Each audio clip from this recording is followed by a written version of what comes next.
Законодательно установлено, что есть некий реестр. Based on the law, there is a certain registry of the sites that is fulfilled by some supervisory body like Roskomnadzor, copyright holders, and so on and so forth. Every session of the Duma, they add some new state bodies appear that can add something to the list of the blocked resources. It's all presented to the Roskomnadzor, who keeps the registry, and then Roskomnadzor gives the providers the registry, and they block internet resources based on this list. The providers, they choose their own methods. They have their own recommendations from the Roskomnadzor, but they are free to choose their methods of blocking.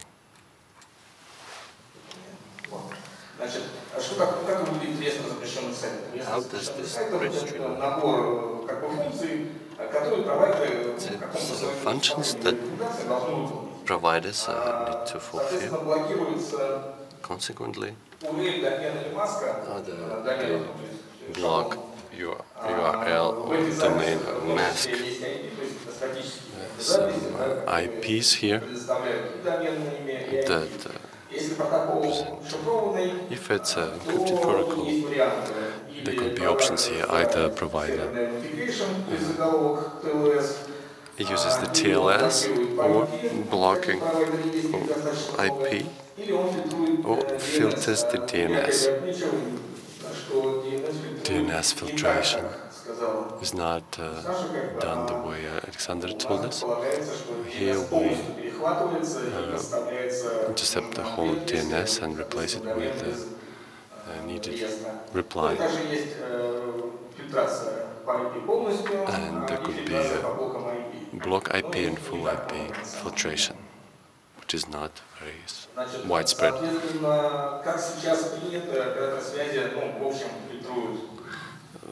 Operators, they filter based on the registry. This is in line with recommendations and other views. First is the random filtration or the full interception of DNS or filtration of the whole channel. The whole channel is filtered and those two options could be combined for a number of reasons.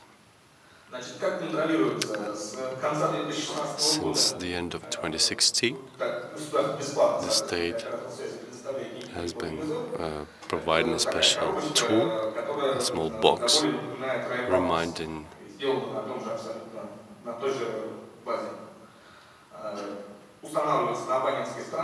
it's installed at the user's side, subscriber's side, and controls the quality of the blocking. So basically it counts how many times your content, or how many times it managed to get to the banned resource. The side effect of this tool is that there is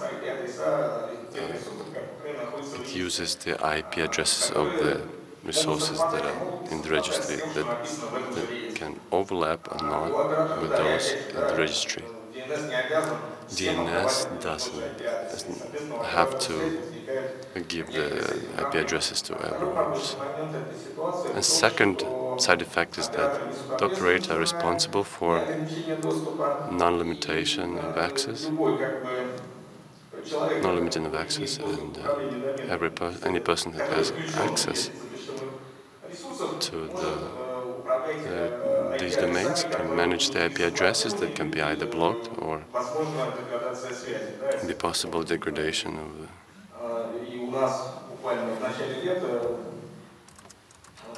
And the beginning of the summer we had a lot of problems with that up to the bank and not bank transfers because somebody had put on the list the IPs of the bank centers. There are a lot of.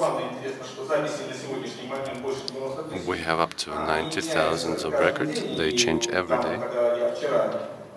And last night it was 92,000. Today I think 93, 94,000.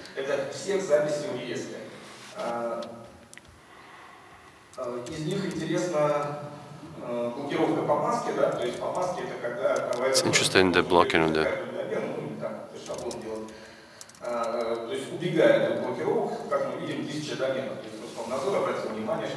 Roskomnadzor noticed that somebody's running away from them, and they introduced blocking, mask blocking, IP blocking. There are 8 of them. BlackBerry in Russian blocked. So these are only BlackBerry services that are blocked in Russia in this way. Toxicity of the registry. What is toxicity? And 13% is the domain blocking and the URL blocking. If there's a domain blocking, it's useless to keep the URLs because and there are 13% of such records which are needed. Of unique, there are 35,000 of unique IPs. The registry is not properly kept. There are lots of excessive information.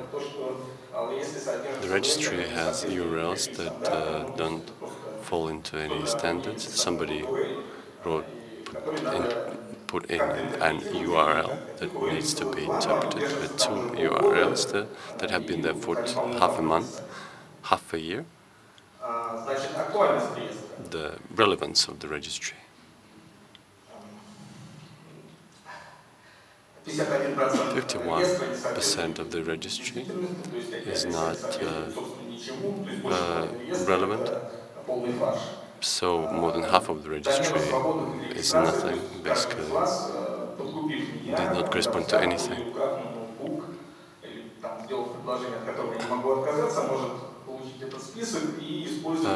Many people can get access to the registry and use it for their own purposes, like blocking some ad hoc resources. There are more than 2,000 domains like this. I counted them yesterday specifically for this presentation. Now the other domains that run away from the blocking, there are about thousands of them. But in fact, when I looked at them closely and why they run away, it turned out that 30% of the domains are some CNAME records. They are not IPs, but CNAME records. Some CDN domains. Then they have TTL of 60 seconds. It was not done on purpose. It's just they use the CDNs that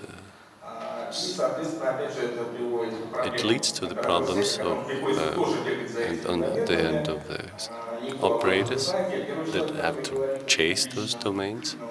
I'm the first person to say it publicly, in fact.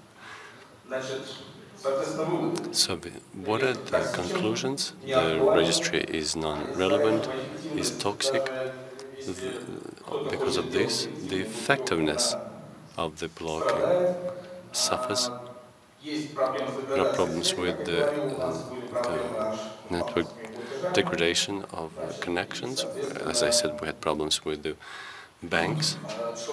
Consequently, to service the registry, a lot of time, money, and effort is needed. Unfortunately, apparently the supervising body doesn't have this money.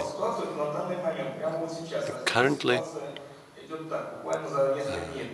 a few days before ENOG, there was created a special department working at the supervisory body that will deal with the issues of blocking and access blocking. Now there are active there are discussions about intercepting the whole of DNS traffic and replacing it with information. I think it's a doubtful decision because another approach can be used. But they're pushing the DPI for the whole range of the channel. And I believe they shifting the financial side to the providers. It's already part of the drafts of the legal acts that are published.